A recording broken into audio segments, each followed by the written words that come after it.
menghadapi COVID-19, situasi saat ini betul-betul kita terbelah.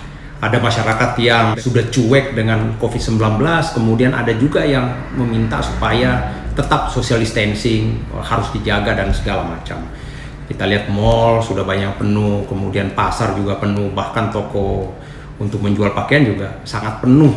Sehingga banyak pertanyaan, apakah PSBB ini akan terus dilanjutkan atau kita kemudian beralih seperti biasa. Sekarang kita juga mendengar berdamai dengan corona atau hidup berdampingan dengan corona dan new normal. Nah, ini hal-hal yang kita banyak dengar pada saat ini. Untuk bisa memahami hal itu, coba kita melihat beberapa situasi di negara-negara lain. Sampai saat ini kurang lebih sekitar 4,9 juta orang di dunia yang terinfeksi COVID-19. Ya, sebagian besar sudah sembuh. Angka kematian sekitar 320.000 jiwa angka kematian di seluruh dunia. Ya, kalau kita bandingkan di Indonesia, tingkat kematian di Indonesia kurang lebih 1.000 dengan tingkat infeksi sekitar 18.000 jiwa yang terinfeksi virus corona, walaupun sebagian besar juga mengalami kesembuhan.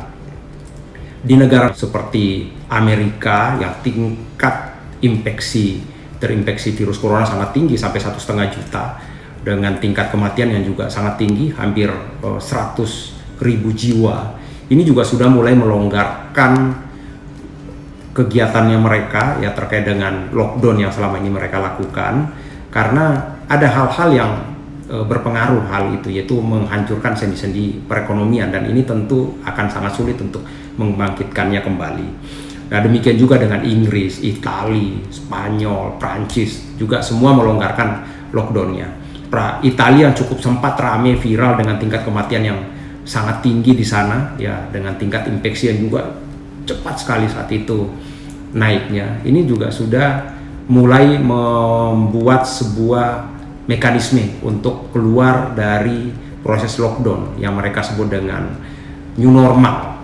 Ya, mulai dari tanggal 18 kemarin, ya 18 Mei, mereka sudah mulai membuka aktivitas-aktivitas seperti biasa. Ini proses berjalan sampai nanti tanggal 15 seluruhnya sudah dibuka. Ya, 15 Juni mereka semua sudah buka. Untuk bioskop mereka sudah buka, kemudian bahkan untuk berenang, ya tempat sarana olahraga mereka sudah buka, pusat-pusat perbelanjaan, kemudian kota, ya perlintasan antar kota, pergerakan antar kota, antar Uni Eropa mereka juga sudah buka, dan bahkan orang yang melakukan wisatawan ke wilayah mereka juga sudah tidak ada lagi karantina, mereka sudah membuka. Mereka menganggap bahwa saatnya sudah menurunlah kurvanya dan perlu untuk menyikapi hal baru, karena kalau sampai menunggu sampai betul-betul nol, ini kita tidak pernah tahu sampai kapan berakhir, karena vaksinnya pun kita belum tahu kapan ini bisa ditemukan untuk vaksinnya.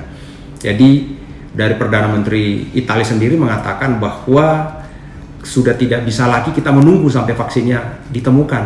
Kita harus mengambil langkah, yaitu dengan melakukan langkah-langkah menyelamatkan ekonomi, karena struktur sosial, struktur ekonomi betul-betul hancur, dan ini tidak mudah untuk mengembalikan. Tentu berdampak yang sangat luar biasa apabila ekonomi hancur, mulai dari PHK, produksi juga berkurang, pabrik-pabrik juga banyak tutup, masyarakat juga, UMKM juga tidak bergerak dan segala macam. Ini tentu yang mereka sikapi. Ya, kemudian di Prancis juga demikian, mereka sudah membuka sekolah, persekolahan juga sudah bisa dilaksanakan bukan lagi dengan online atau jarak jauh, tapi di sekolah. Dan pada saat kegiatan persekolahan tersebut juga kemudian ditemukan kasus-kasus baru dalam satu sekolah, tiba-tiba hasil pemeriksaan 16 orang terinfeksi virus corona. Tapi tidak mereka meliburkannya kembali, hanya yang 16 orang tersebut yang sudah dianggap positif kemudian diisolasi, dan persekolahan tetap berjalan seperti biasa. Nah, itu yang dilakukan di negara-negara Eropa. Kemudian Indonesia sendiri ini juga sudah mulai mau mengarah ke situasi tersebut. Kita lihat dari Kementerian BUMN sendiri sudah mengeluarkan rencana new normal, ya step by step, tanggal per tanggal ini sudah disiapkan, dan paling lambat nanti di bulan Juni ini mereka sudah melakukan aktivitas normal seperti biasa. Nah, karena persoalan ekonomi tentu menjadi melatar belakangi ini semua. Kita melihat bahwa banyak masyarakat kita yang kemudian menjadi kesulitan karena mereka kehilangan pekerjaan, mereka di PHK, mereka tidak mendapatkan penghasilan, yang pekerjaannya juga UMKM juga kesulitan, yang berdagang di sekolah-sekolah diliburkan, yang berdagang di sekitar-sekitar perkantoran-perkantoran juga banyak pekerjaan di rumah, sehingga aktivitas betul-betul tidak bergerak dalam masyarakat, dan ini tentu sangat berbahaya karena struktur ekonomi, struktur sosial yang betul-betul berubah. Jadi apa yang disampaikan oleh Bapak Presiden untuk hidup berdamai dengan Corona ini adalah melonggarkan PSBB ke depan, ya tentu kita belum tahu kapan akan melihat kondisi itu. Nah, kita harus berpikir untuk sebuah kehidupan normal seperti biasa, tapi dengan tetap mengikuti protokol kesehatan yang ada. Seperti apa? Ya seperti kita tetap pakai masker, cuci tangan setiap kita keluar dari mana-mana, kemudian social distancing juga dijaga, kemudian selalu upayakan ada sanitizer ya apabila bersentuhan dengan orang-orang di tempat keramaian atau memegang benda-benda di tempat umum, itu bisa pakai sanitizer kalau memang belum ada untuk mencuci tangan. Nah, itu adalah langkah-langkah protokol kesehatan yang bisa kita lakukan. Kalau kita feedback terkait dengan masalah virus corona, ya saya sudah pernah jelaskan sebelumnya, ya saya rangkum bahwa ada 3 model pola penyebarannya. Ya, pertama itu dari droplet yang keluar apabila kita bicara. Droplet itu adalah cairan yang bentuknya agak besar lah, dan itu paling lontarannya sekitar 1-2 meter. Nah, kemudian yang kedua aerosol. Ya, kita ngomong seperti ini, ada butiran-butiran yang keluar yang halus, yang mungkin bisa terbang sesaat di udara, yang tanpa disadari orang lain lewat, itu kemudian bisa berakibat terpapar virus corona. Kemudian yang ketiga adalah dari benda-benda yang kita pegang. Pada saat kita adalah terinfeksi virus corona, kita memegang benda tertentu, apakah gagang pintu, apakah meja, gelas, dan segala macam yang kemudian disentuh oleh orang lain, itu juga bisa berakibat orang lain kemudian terinfeksi. Itu 3 jalur cara penyebarannya.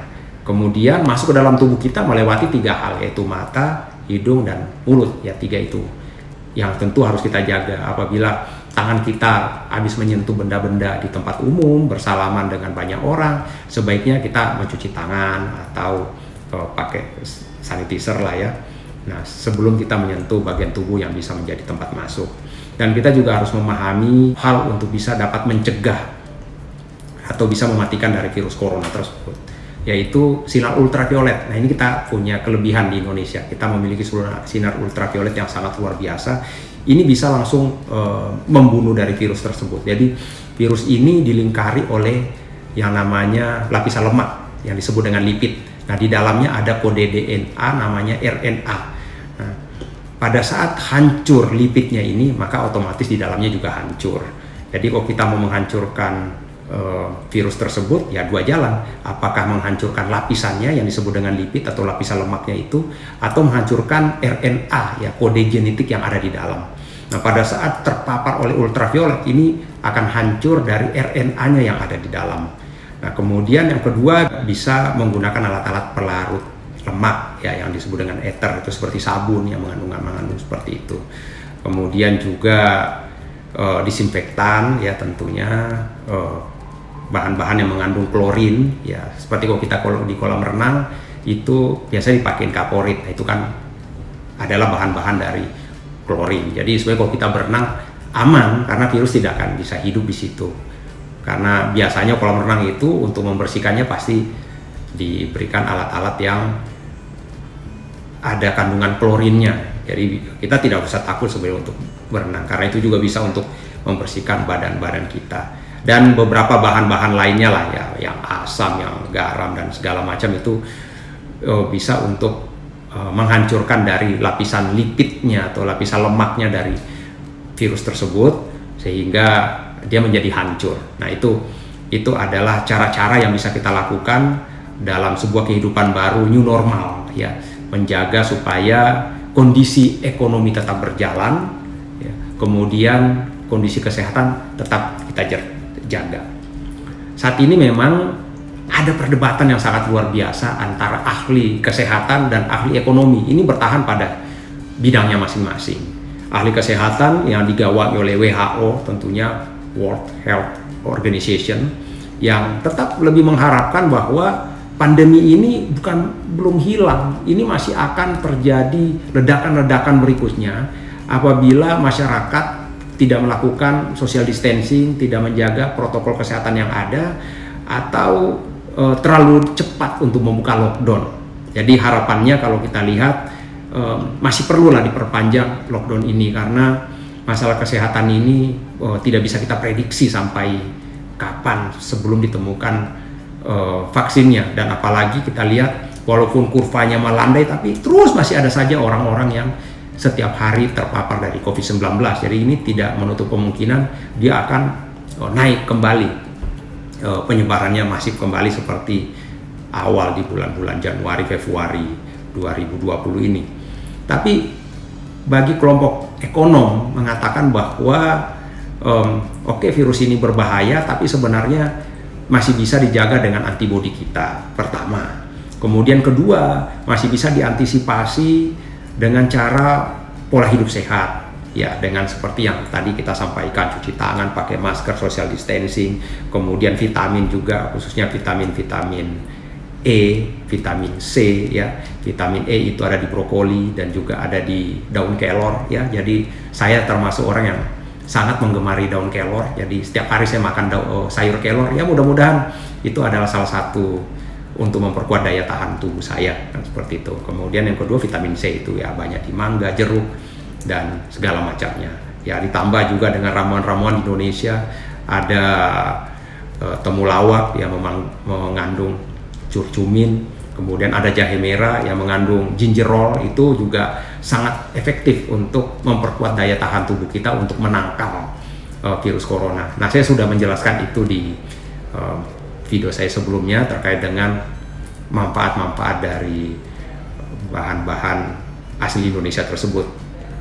Nah, tapi intinya adalah ahli ekonomi beranggapan bahwa ekonomi ini harus dibangkitkan, ya, dengan cara tidak boleh kemudian dihentikan secara keseluruhan, ya, perekonomian. Kita boleh sadar terkait dengan kesehatan, tapi bukan berarti kemudian harus terus tanpa henti sampai menemukan vaksinnya. Apalagi sekarang beberapa negara mencoba untuk menemukan vaksin, tapi belum ada yang 100% terbukti bahwa itu sudah bisa untuk mengantisipasi dari virus corona. Sedangkan ekonomi ini apabila tidak dibangkitkan sekarang, ini juga akan sangat berdampak bagi masyarakat kita. Banyak orang yang nanti jatuh kemiskinan, kemudian mungkin saja banyak orang nanti yang meninggal bukan karena virus corona, ya, tapi karena tidak makan. Ini kan menjadi sesuatu yang tidak bagus juga, ya. Tentu ini sangat-sangat menyedihkan. Harus ada jalan tengah, ya, harus ada jalan tengah. Nah, saya kira negara akan memikirkan hal ini, dan ini bukan hal yang ringan tentunya.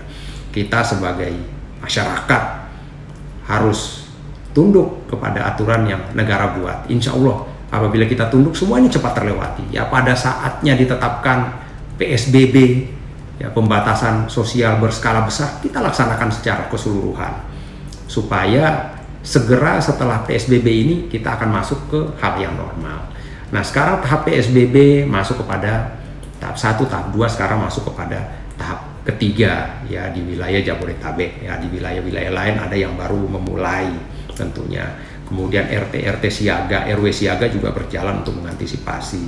Nah, ada saatnya kemudian ini harus dibuka semuanya. Kita harus mulai masuk kepada satu model kehidupan yang baru, normal tapi model yang baru, di mana normal tapi tidak seperti sebelum ada penyakit ini tentunya, di mana langkah-langkah protokol kesehatan harus kita laksanakan. Nah, bagaimana langkah-langkahnya?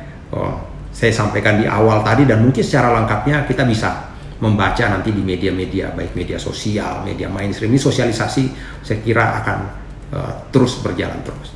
Ya, intinya kita berharap kita segera memasuki new normal, di mana kita bisa beribadah di masjid, kita bisa bekerja di kantor, kita bisa belajar di sekolah. Itu yang kita harapkan.